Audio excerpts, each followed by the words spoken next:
আবারও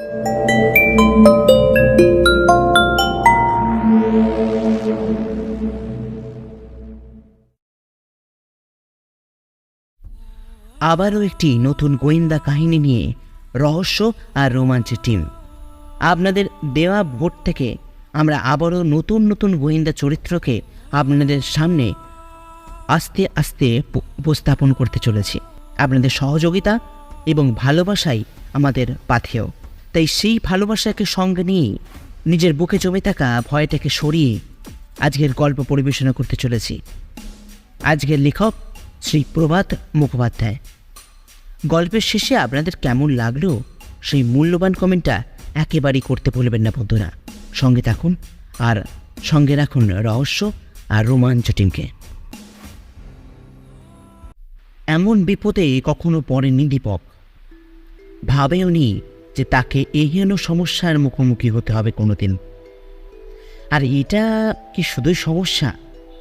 না, দীপকের তো তা মনে হচ্ছে না। সে এক এক সময় ভেবেছে এটা একটা বড় রকমের ধাঁধা। ছেলেবেলায় কত ধাঁধার সমাধান সে করেছে, কিন্তু এই বয়সে এসে যে তাকে এইরকম ধাঁধার সমাধান করতে হতে পারে সে কল্পনাতেও ভাবতে পারেনি। ধাঁধাটা অবশ্যই জ্যাঠামশাই তার জন্য রেখে গেছেন, আর তাই এটাকে চ্যালেঞ্জ হিসেবে নিয়েছে দীপক। না নিয়ে কোনো উপায়ও নেই, কেননা জ্যাঠামশাই তার বুদ্ধিবৃত্তির প্রতি সরাসরি কটাক্ষ করেছেন, অথচ দীপক নিজেকে বুদ্ধিমান বলেই মনে করে। আগের কথা আগে ভাগে বলে রাখাই ভালো, তাহলে দীপকের সমস্যাটা বুঝতে অসুবিধা হবে না। দীপক তার মাকে হারায় পৃথিবীতে জন্মানোর সঙ্গে সঙ্গেই। বাবাকে সে পেয়েছিল অল্প কিছুদিনের জন্য। বাবার কথা তার এখনো এই 21 বছর বয়সেও মনে আছে কিছু কিছু। স্কুলে মাস্টারি করতেন, তাকে নিজে পড়াতেন, এটুকু তার ভালোই মনে আছে। বাকিটা সে জ্যাঠামশাইয়ের কাছ থেকে শুনেছেন। জ্যাঠামশাই আবার ওর বাবার মাস্টারি করার বিষয়টা খুব একটা পছন্দ করতেন না, কেননা ভালো আয় ছিল না স্কুলে শিক্ষকতা করে। টাকা করি তার জন্য বাবা কিছুই রেখে যেতে পারেননি। দীপক যে এত বড় হয়েছে শুধু জ্যাঠামশাইয়ের জন্য। অকৃতকার জ্যাঠামশাই সারাটা জীবন গ্রামের বাড়িতে জমি জমা কিনেই কাটিয়ে দিয়েছেন, সম্পত্তিও করেছেন বিস্তর। গ্রামে থেকে স্কুলের পড়াশোনা করেছে দীপক। স্কুল ফাইনালে সে অসম্ভব ভালো রেজাল্টও করেছে, স্কলারশিপও পেয়েছিল। আর তখনই জ্যাঠামশাইয়ের সঙ্গে বাঁধল বিরোধ। উনি বললেন, দীপু, আমার বয়স হয়েছে, তুই ছাড়া আমার আর কেউ নেই, আর তুই এখন বড় হয়েছিস, বিষয় সম্পত্তি যা আছে তা দেখে শুনে নে। অনুরূপ পরিস্থিতিতে অন্য কেউ হলে হয়তো জ্যাঠামশাইয়ের প্রস্তাবে রাজি হয়ে যেত এবং বরঞ্চ খুশিই হতো, কিন্তু দীপকের জ্ঞানের পিপাসা তখন দুর্নিবার। অনেক দূর অব্দি পড়বার স্বাদ দীপকের। জ্যাঠামশাইয়ের কথায় তার বুক কেঁপে উঠল, চোখে জল দেখা দিল। এর আগে কখনো জ্যাঠামশাইয়ের মুখের ওপর কথা বলেনি সে, কিন্তু আজ সে পারল না। জ্যাঠামণি, আমি প্রেসিডেন্সি কলেজে পড়তে চাই, আপনি রাগ করবেন না। জ্যাঠামশাই অনেক বোঝালেন যুক্তিতর্ক দিয়ে। দীপকের মাথায় সেসব কিছুই ঢুকল না। জ্যাঠামশাই তখন তার শেষ অস্ত্র প্রয়োগ করলেন, বললেন, দেখ দীপু, তুই এমন এক গুয়েমি করছিস যা আমার কিন্তু মোটেই বরদাস্ত হচ্ছে না। ভেবেছিলাম তোকে সব দিয়ে থুয়ে চলে যাব, এদিকে তুই সব উলট পালট করে দিচ্ছিস। দীপক নীরব, মাথা নিচু করে দাঁড়িয়ে আছে সে। তার মুখ ভার।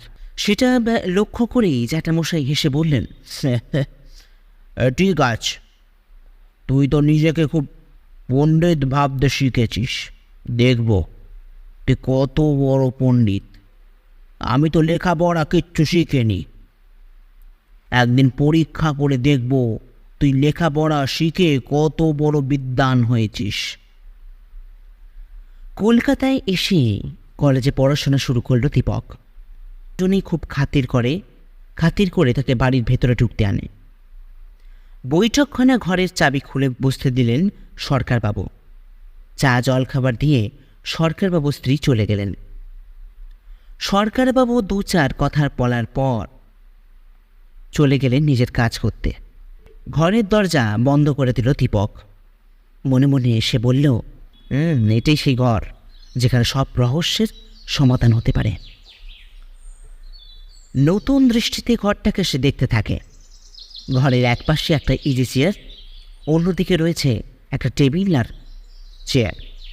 দেয়াল ঘেঁষে রয়েছে লোহার সিন্ধুক, আর একদিকে দেওয়ালে রয়েছে লোহার র্যাক। নানা দরকারি কাগজপত্র রয়েছে তাতে, আর আছে অনেকগুলো চাবি। প্রতিটা চাবি রিংয়ে লেখা আছে কোনটা কোথাকার চাবি। টেবিলের সঙ্গে একটা চাবির রিং লাগানো, কিন্তু সেই রিংয়ে যেটা জড়ানো রয়েছে সেটা আর কিছুই নয়, একখণ্ড আধময়লা দমড়ানো পুরো কাগজ। কাগজটায় কী সব লেখা রয়েছে না? এই তো বেশ পড়া যাচ্ছে তো। ওপরে দেরাজের চাবি। হাতের লেখাটা কেমন যেন আঁকা বাঁকা। জ্যাঠামশাইয়ের লেখা কি? বিকালবেলা সরকারবাবু এবং তার স্ত্রী এলেন দীপকের কাছে।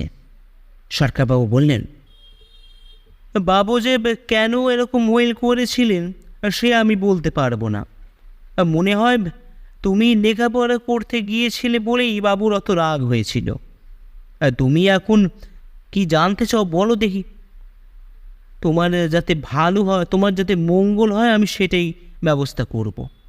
দীপক বলে, আচ্ছা, উইলের ফর্ম কি আপনি এনে দিয়েছিলেন? দীপকের প্রশ্নের উত্তরে সরকারবাবু জানালেন যে উইল তৈরির আগের দিন তিনি 2টো ছাপানো উইলের ফর্মে কিনে এনেছিলেন। 2টো? আপনার ঠিক মনে আছে? দীপক একটু যেন উল্লসিত। হ্যাঁ, দুটোই। পাছে একটা নষ্ট হয়ে যায়, সেই জন্য বোধ হয় আরও একটা আনিয়েছিলেন বাবু। আমরা দুজনে সইও করেছিলাম তাতে। আচ্ছা, কটার সময় সই করেছিলেন মনে আছে আপনার? সরকারবাবু খানিক মাথা চুলকে নিয়ে বললেন, সেটা তো মনে নেই, হয়তো সকালবেলা হতে পারে। তারপর? আবার ঘন্টা 2 পর উনি ডেকে পাঠালেন বাবু। বললেন যে ওনার ভুল হয়েছিল, তাই উইলটা ছিঁড়ে ফেলেছেন, নতুন উইল তৈরি করেছেন। বলেছিলেন যে উইলে তিনি আমাদের জন্য কিছু রেখে যাচ্ছেন না, তবে বেঁচে থাকতেই তিনি আমাদের জন্য অনেক কিছু করে দিয়ে যাবেন। আর বলতেনই সত্যি সত্যি অনেক কিছুই বাবু করে দিয়ে গেছেন। আচ্ছা,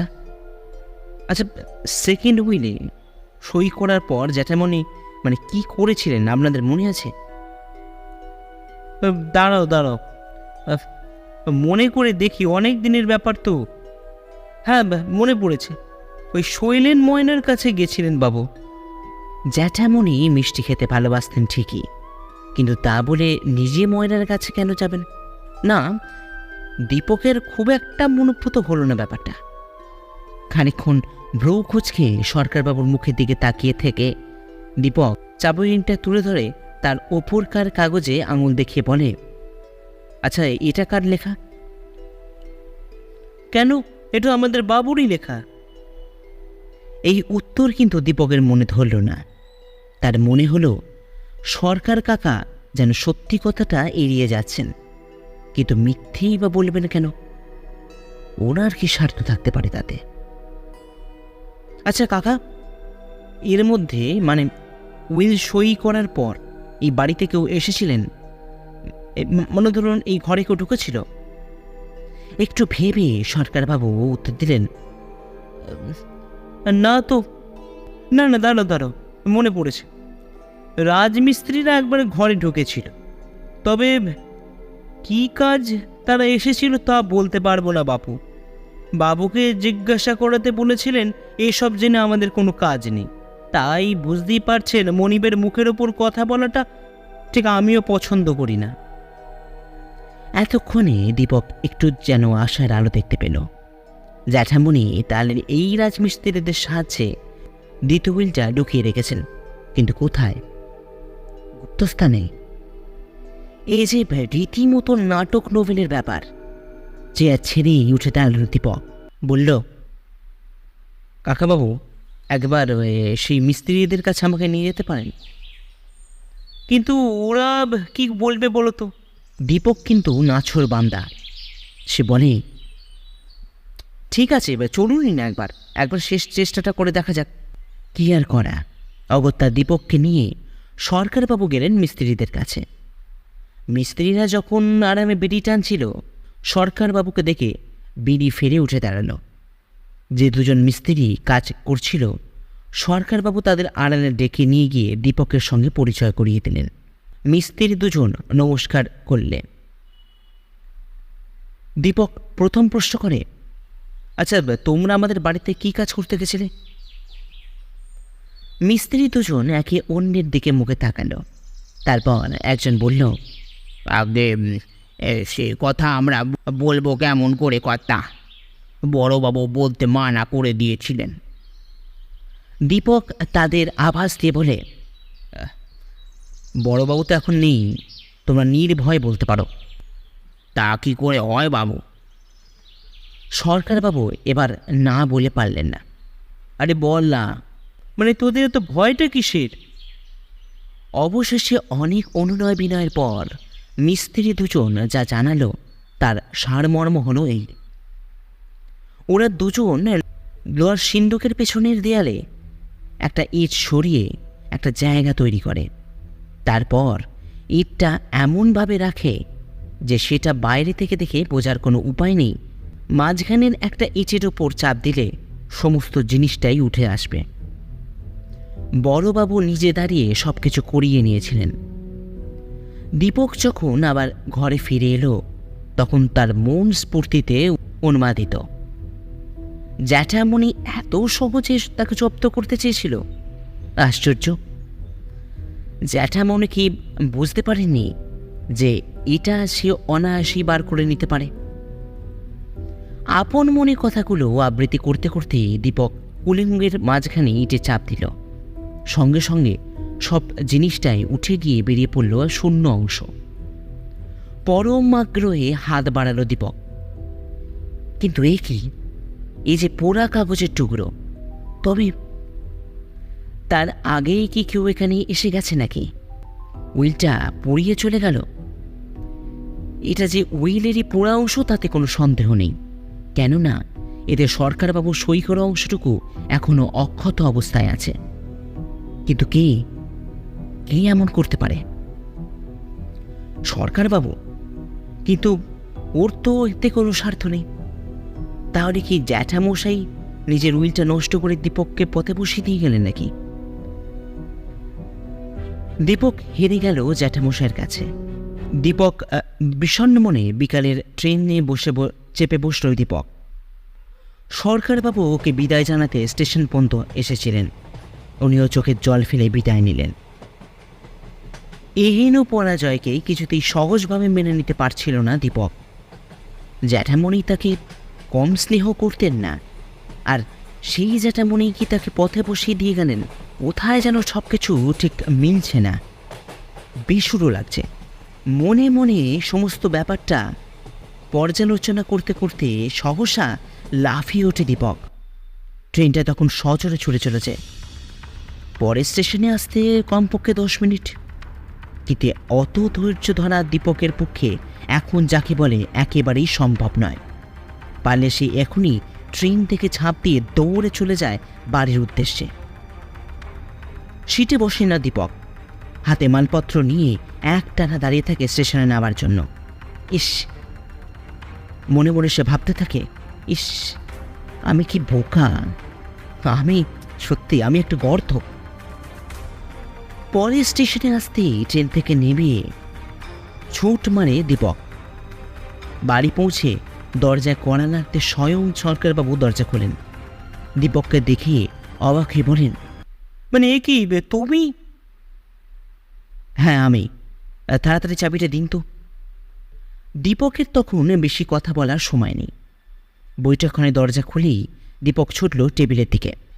ওপরের দেরাজের চাবি, লেখা কাগজটা খুলে নিল চাবির রিং থেকে। মনোযোগ দিয়ে দেখলে বোঝা যায় যে এটা একটা খাম। দীপক ভাবল, ও যা ভেবে এত ছুটে এসেছে তা শেষ পর্যন্ত সত্যি হবে তো। ছড়ি দিয়ে খুব সাবধানে খামটা খুলতে শুরু করলো সে। খামটা থেকে বেরিয়ে আসে একটা ছাপানো উইলের ফর্ম। কিন্তু কিন্তু এটা একেবারে সাদা কেন? তবে কি আবার ওকে বোকা বোকা বানানো হলো নাকি? সরকারবাবু এক দৃষ্টি দিয়ে তাকিয়ে থাকে দীপকের দিকে। দীপক ভাবছে, এতে কিছু লেখা নেই কেন? সহসা দীপকের মাথায় যেন বিদ্যুৎ খেলে গেল।